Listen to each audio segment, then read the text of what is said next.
Yeah, so I'm probably a little late to this party, but I really started to dive into DC20 by the Dungeon Coach. And two things real quick. First, this isn't a paid sponsorship or anything. I was just reading through the book and wanted to list the things that I am most excited about for DC20. Secondly, this isn't going to be an in-depth video discussion, rather a rapid-fire 3 things I'm excited about for DC20 and hold my interest. Number 1, the action system. I adore the action-based combat system within DC20, which makes sense since Pathfinder 2nd Edition's combat gets all of my love.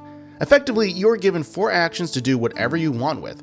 Move 4 times, attack 4 times, cast a spell, increase the power of a cantrip by holding it for a number of actions.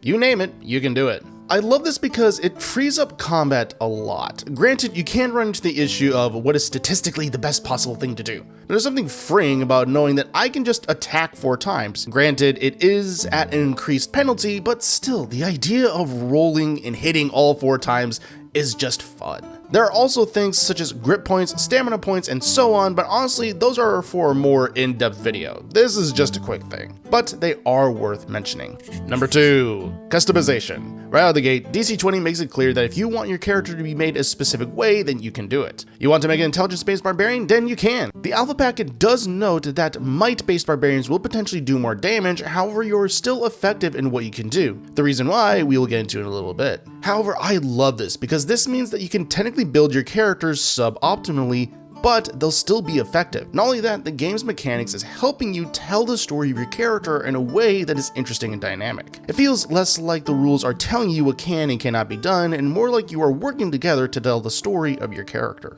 Number 3, the proficiency system. Like 5e, Pathfinder, and honestly most systems today, DC20 does have a proficiency system. However, unlike 5e and Pathfinder, where it's often tied to your character level, among other things, it's tied to your highest ability score.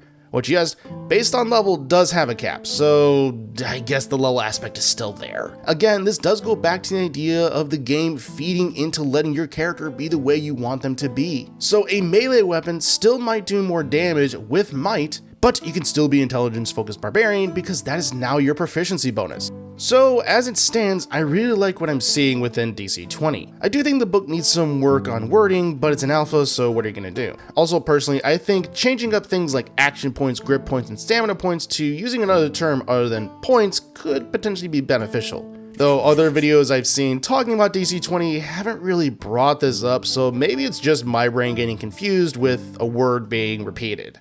That being said, the Dungeon Coach and his team should be proud of what they've made here. There's clearly been a lot of thought and heart put into this project, and it shows. The game has a clear identity of aiming for simplicity with depth, which in my book is a winning combo. So yeah, those are the 3 quick things I'm looking forward to with DC20.